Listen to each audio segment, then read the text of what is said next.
السلام علیکم دوستو، آج ہم یوسف علیہ السلام کے بارے میں پورا واقعہ کے بارے میں بات کریں گے جو اللہ تعالیٰ نے قرآن شریف میں پارہ نمبر 12 سے 13 اور سورہ نمبر 12 میں بتایا گیا ہے۔ چلو شروع کرتے ہیں۔ یوسف علیہ السلام جب چھوٹے تھے تو انہوں نے خواب میں دیکھا کہ 11 ستارے اور ایک سورج اور ایک چاند انہیں سجدہ کر رہے ہیں۔ تو جب وہ اٹھے تو اپنے ابا یعقوب علیہ السلام سے کہا کہ میں نے یہ خواب دیکھا ہے۔ تو یعقوب علیہ السلام نے کہا اس خواب کا اپنے بھائیوں سے کوئی ذکر نہ کرنا۔ یوسف علیہ السلام کے بھائیوں یوسف علیہ السلام کو پسند نہیں کرتے تھے کیونکہ وہ جانتے تھے کہ ان کے ابا یعقوب علیہ السلام سب سے زیادہ یوسف علیہ السلام کو مانتے تھے، اس لیے ان کے بھائی کو یوسف علیہ السلام زیادہ پسند نہیں تھے۔ ایک دن یوسف علیہ السلام کے بھائیوں نے پلان بنایا کہ کیوں نہ ہم یوسف علیہ السلام کو مار دیں یا کنویں میں پھینک دیں۔ میں سے ایک بھائی نے کہا کہ ماریں گے نہیں بلکہ کنویں میں ڈال دیں گے۔ ایک دن سب بھائیوں نے مل کر اپنے ابا یعقوب علیہ السلام کے پاس گئے اور کہنے لگے ابا آپ یوسف علیہ السلام کو ہمارے ساتھ کھیلنے جانے کی اجازت دے دیں۔ یعقوب علیہ السلام نے یوسف علیہ السلام کو اپنے بھائیوں کے ساتھ جانے کی اجازت دے دی۔ یوسف علیہ السلام اور ان کے بھائیوں سب جنگل کی طرف گئے اور ایک کنویں میں یوسف علیہ السلام کو ڈال دیا اور یوسف علیہ السلام کے کرتے میں خون لگا لیا اور روتے روتے اپنے بابا یعقوب علیہ السلام کے پاس آئے کیونکہ ان کو شک نہ ہو۔ انہوں نے اپنے بابا یعقوب علیہ السلام سے کہا بابا ہم جب دوڑ لگا رہے تھے تبھی ایک بھیڑیے نے آ کر یوسف علیہ السلام کو کھا گیا۔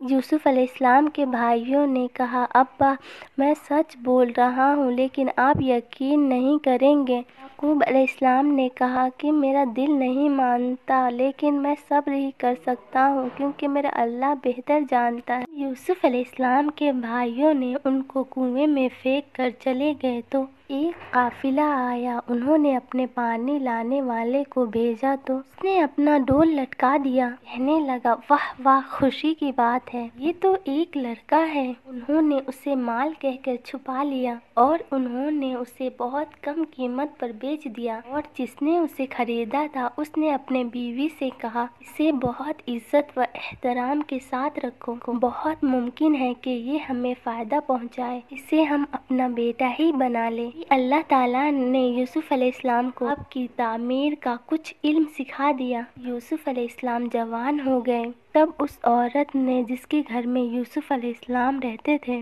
یوسف علیہ السلام کو بہلانا پھسلانا شروع کیا کہ اپنے نفس کی نگرانی چھوڑ دیں اور دروازے بند کر کے کہنے لگی لو آ جاؤ۔ یوسف علیہ السلام نے کہا اللہ کی پناہ، وہ میرا رب ہے، اس نے مجھے بہت اچھی طرح رکھا ہے، بے انصافی کرنے والوں کا بھلا نہیں ہوتا۔ دونوں دروازے کی طرف دوڑے اور اس عورت نے یوسف علیہ السلام کا کرتا کھینچ کر پیچھے کی طرف پھاڑ دیا اور دروازے کے پاس ہی عورت کا شوہر ان دونوں کو مل گیا اور کہنے لگی جو شخص تیری بیوی کے ساتھ برا ارادہ کرے اس کی سزا یہی ہے کہ اسے قید کر دیا جائے اور کوئی دردناک سزا دی جائے۔ یوسف علیہ السلام نے کہا کہ یہ عورت ہی مجھے پھسلا رہی تھی۔ عورت کی قبیلے کے ایک شخص نے کہا یوسف کا کرتا آگے کی طرف پھٹا ہے تو عورت سچی ہے، اگر پیچھے کی طرف پھٹا ہے تو یوسف علیہ السلام سچا ہے۔ اس نے کرتا دیکھا تو پیچھے کی طرف پھٹا تھا تو اس نے کہا یہ تو عورت کی چال بازی ہے اور شہر کے عورتوں میں چرچا ہونے لگا کہ عزیز کی بیوی نے اپنے ایک جوان غلام کو اپنے مطلب کے لیے بہلانے پھسلانے میں لگی رہی۔ اس نے جب غیبت سنا تو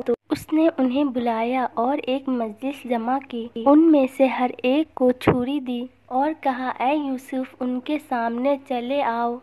ان عورتوں نے یوسف علیہ السلام کو دیکھا تو اپنے ہاتھ کاٹ لیے اور زبان سے نکل گیا کہ حاشا اللہ، یہ تو انسان تو ہرگز نہیں، یہ تو یقیناً کوئی بہت ہی بزرگ فرشتہ ہے۔ اس وقت عزیز کی بیوی نے کہا یہی ہے جن کے بارے میں تم مجھے طعنے دے رہی تھی، میں نے ہر چند سے اپنا مطلب حاصل کرنا چاہا لیکن یہ بال بال بچا رہا اور جو کچھ میں اس سے کہہ رہی ہوں یہ نہ کرے گا تو یقیناً قید کر دیا جائے گا اور بے شک یہ بہت ہی بے عزت ہوگا۔ یوسف علیہ السلام نے دعا کی اے میرے پروردگار، جس بات کی طرف یہ عورتیں مجھے بلا رہی ہیں اس سے تو مجھے جیل جانا بہت پسند ہے۔ تو نے ان کا فن فریب مجھ سے دور نہ کیا تو میں بھی ان کی طرف مائل ہو جاؤں گا اور بالکل نادانوں میں جا ملوں گا۔ اس کے رب نے اس کی دعا قبول کی۔ پھر ان تمام نشانیوں کو دیکھنے کے بعد بھی یوسف کو کچھ مدت کے لیے قید خانے میں رکھے۔